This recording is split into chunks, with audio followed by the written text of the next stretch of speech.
What's up, my little pretties? It's your mistress, the Queen of Lions here, and today we are back with episode 89 of Shadows and Pretties. So today in this episode, we are going to be talking about this certain movie franchise. Now, yet again, most of you guys probably might have remembered, seeing this movie, if you were, a kid in the 90s or you probably or anytime actually you might have remembered, going to summer camp as a young kid. Well, today I am going to be talking about this one film franchise. It is a slasher one, by the way, and this is called, well, you could definitely say Sleepaway Camp. Now, this movie came out in 1983. It has two sequels, such as Sleepaway Camp 2 Unhappy Campers, which came out in 1988, and then Sleepaway Camp Free Teenager Wasteland, which came out in 1989. And then we have Return to Sleepaway Camp, which came out in 2008. Now, I am going to be explaining about, the whole Sleepaway Camp movie, the first one. So, because if you guys, haven't seen it, you probably should already know. But if you guys haven't seen it, I highly recommend you check out this, as this is actually a pretty good, good slasher film. Like, there's other good slasher films such as Friday the 13th and even Nightmare on Elm Street, etc.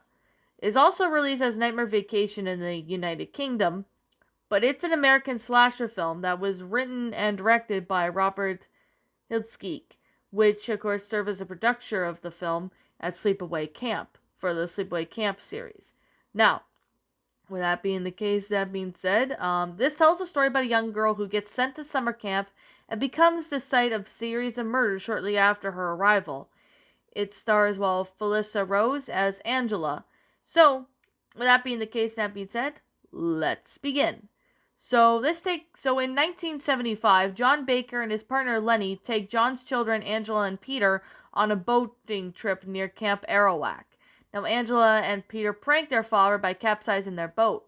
As they attempt to swim to shore, Lenny is waiting for them, but the camp counselor, Marianne, recklessly strikes John and one of his children with her speedboat, leaving only one of John's children alive.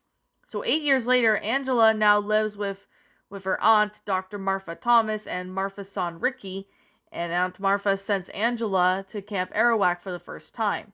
Along with Ricky, who had attended to the camp before, Angela's introverted nature makes her a target for ridicule and bullying, mostly from her bunkmate named Judy, and their counselor, Meg. So Angela's other counselor, Susie, and the camp head counselors, Ronnie, do what they can to help.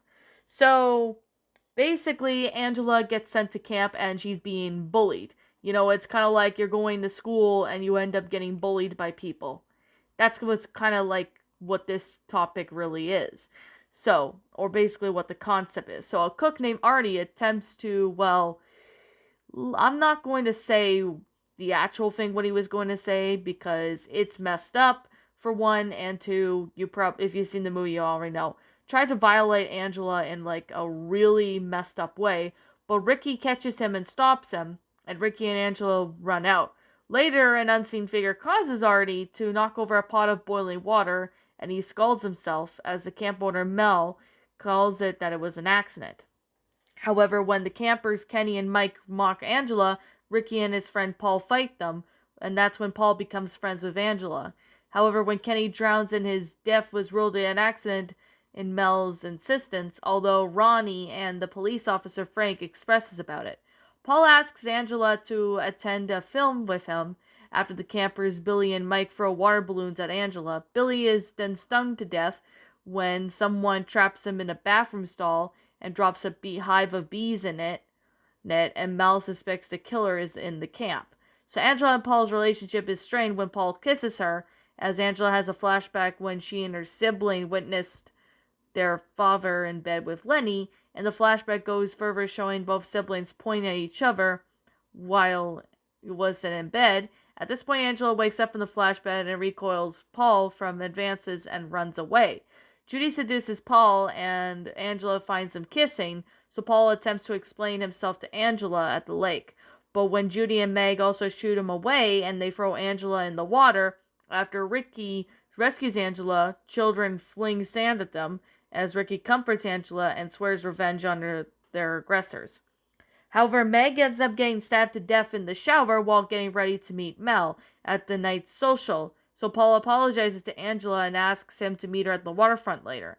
So Mel finds Meg's body and is convinced that Ricky is the killer, and the children who threw sand at Angela and Ricky are camping in the woods. And when the counselor Eddie, then two of them, asked him to take them back to the main camp, he returns to find the children have been murdered by someone.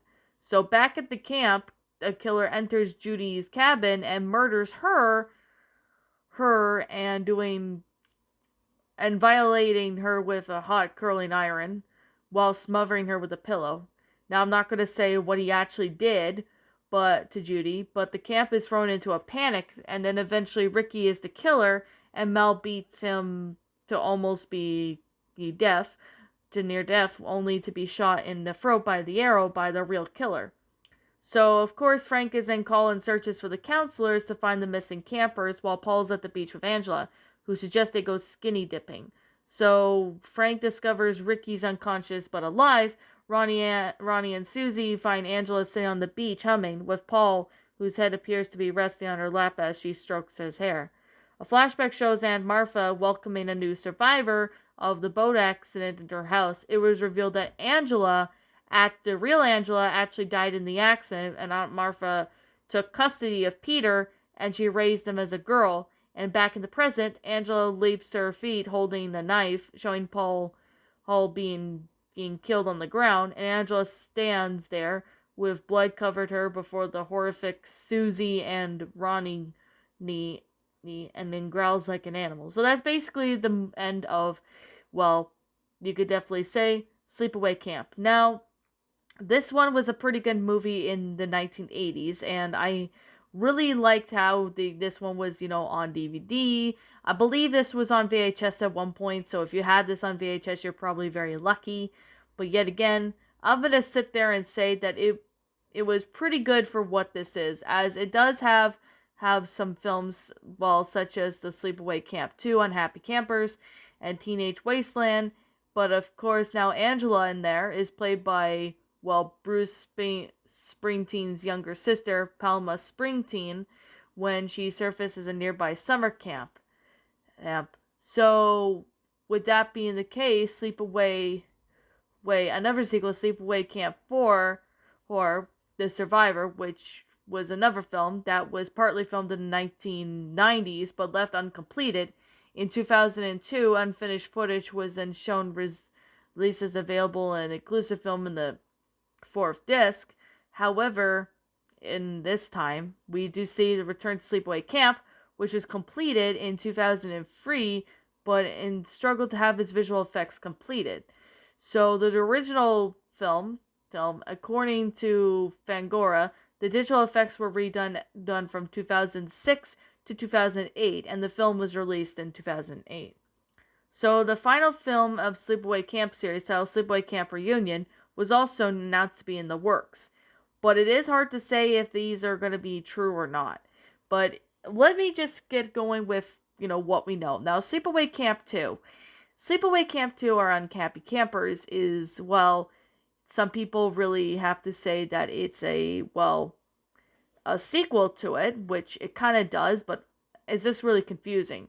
As this film takes place 5 years after the events of the original, features a serial killer named Angela working as a counselor by murdering misbehaving teenagers at another summer camp.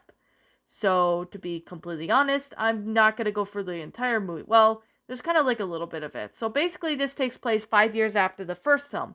Phoebe tells a group of boys at a campfire about killings at Camp Arawak. Her head counselor, Angela, forces her to go back to the cabin, and they get into an argument. So Angela hits Phoebe over the head with a log before ending her life. So the next day, campers like Molly, Allie, Marie, May, Demi, Leah, and twins Brooke and Jody question Angela on the whereabouts of Phoebe and where she was. So Angela starts telling lies, saying certain campers get sent home, and of course they did. Angela does something really messed up to the campers whenever they were misbehaving, and let's just say it was pretty messed up. There was even one part of it that one of the campers tried to scare Angela by dressing up as Freddy Krueger and Jason Voorhees, but of course the plan backfires when Angela dresses Leatherface from Texas Chainsaw Massacre, which I definitely have to say that it's really good that they included, such references from Friday the 13th, from Nightmare on Elm Street, and even the Texas Chainsaw Massacre, which I really found that to be rather amazing that they did that. So, of course, the head counselor's Uncle John fire Angela for sending too many camp counselors home. Molly and Sean go in the woods to cheer her up, and the pair discover that Angela is the murderer of the Camp Arawak incident several years ago, and that Angela is in the cabin, and of course, the remaining campers, Angela hitchhikes, but the driver quickly annoys her and kills her.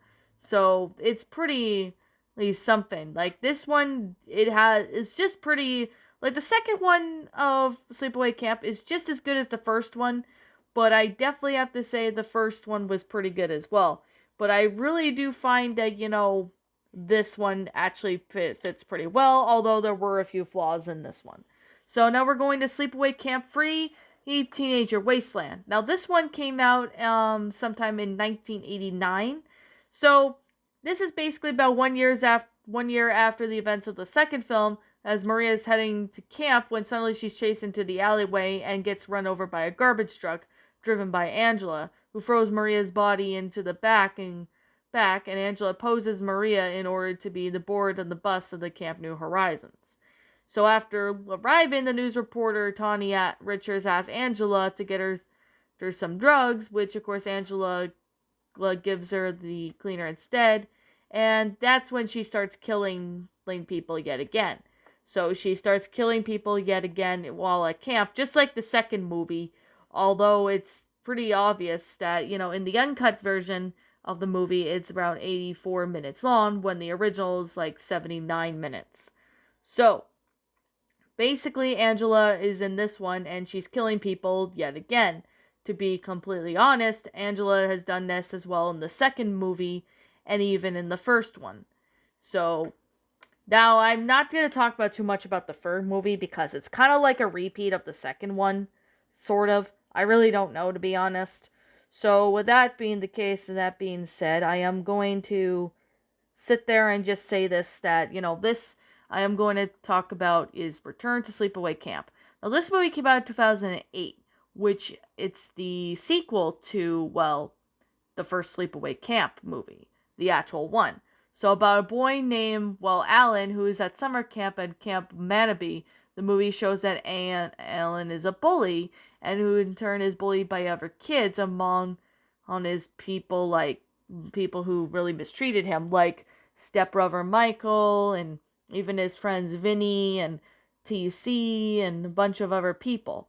So basically what happens is there's murderers going on there yet again, and they've had no idea what happened or who was the killer, but eventually, this is just kind of like the same thing with the first Sleepaway Camp movies, like Angela is the actual killer and nobody really knows about it. I feel that, it is getting repetitive with these a little bit, but, the first two were fine. The first two were pretty good. The third one was okay. And this one is sort of pretty good, but there were some flaws with this one. Now, I have not seen this one yet, but I did remember seeing some bits and pieces of it. So, basically, they found a badly wounded Anne, which Ronnie, Ricky, and Jenny find it, and Sheriff Jerry wakes up, explaining through his medical voice box of the victims he learned, that he felt that he was so mean at the end of the line. However, very surprising, and this is going to be a shocker, that the killer's revealed to be Sheriff Jenny, who in turn reveals herself to be Angela Baker, the murderer from the first movie, which causes Ronnie to say, "I knew it was you." So, of course, in the post-credits scene, there's a flashback that shows 3 weeks prior to the film that Angela escapes from the psychopathic clinic from the fourth film, and she causes a brake fluid to leak in the car and flags down the Sheriff Pete, who is the real sheriff, and she murders him by dropping the car on him and steals his clothes to become the new sheriff. Though what's really interesting about these films is how Angela, kills like a bunch of people, so then that way she can get her revenge and, dude does really messed up things. It is pretty messed up to be honest, when it came to this movie. Like, I mean, I've seen like a lot of people talk about this movie, like it's messed up in its own way. Like, especially when it came to, well, Sleepaway Camp. It's actually a really well made movie. Like, it has pretty good sequels, although I definitely have to say some of the sequels that I've seen do have, well, you could definitely say some flaws with it.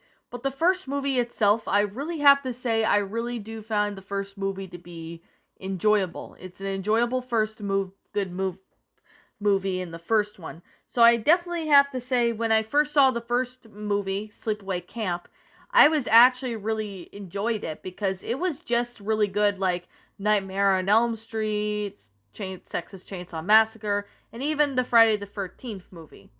This is a really well made movie, and I really cannot, cannot really say of, how good this movie is, because it's a pretty good slasher film, and if you're like a fan of slasher films, then this may be the movie for you. So I really recommend, if you're a fan of slasher films, please check out this movie. You are not going to be disappointed, and this is actually a pretty good movie. It's really well made. And this actually has a pretty good concept for what this movie is. I definitely have to really say that this is actually a pretty good concept for what this is. I definitely have to say that I really do find it to be amazing. And really, to be honest, I really am going to say is that when this movie came out, well, I wasn't even born when this movie came out, but when this movie was out, I decided to take in a little consideration into watching of how good this movie is. Now, I really have to say this movie has a lot of great concept. It's really good, well made. Really do like how everything went out. It's a really well made movie and good concept for, a slasher film. Like, slasher films don't have to be, just scary with jump scares. Well, I know this one kind of did, but it doesn't really need that. You just need, pretty good concept for what this story is going for. Now, I definitely have to say, Sleepaway Camp is a must-see movie if you have not seen this one. So I highly recommend you guys go check this movie out if you haven't. Now, I guess that's all I have to say. So if you have not seen the Sleepaway Camp movies, definitely go and watch them, and definitely watch the first one if you haven't seen it, as I really do like the first movie. I like the second movie too. And the third movie, to be honest, was alright. Not the best, but it's still good out there. Now, I do have to say some of it was getting repetitive at least a few parts of the movies, but it's still pretty good for what it is. So anyways, with that being the case, that being said, what did you guys think about the Sleepaway Camp movies? Did you all enjoy them? Did you all not? Also, what we have done personally to help make these movies a lot better? Feel free to leave me know what your thoughts are down in the comment section down below. I'm the Queen of Lions. Thank you so much for watching today's episode. And if you happen to be brand new here on this channel, be sure to like, comment, and subscribe because I make brand new videos every single day. Don't forget to ring the notification bell to when I upload so you guys will not miss an upload. And as always, I'll be catching you all in the next video. Peace out.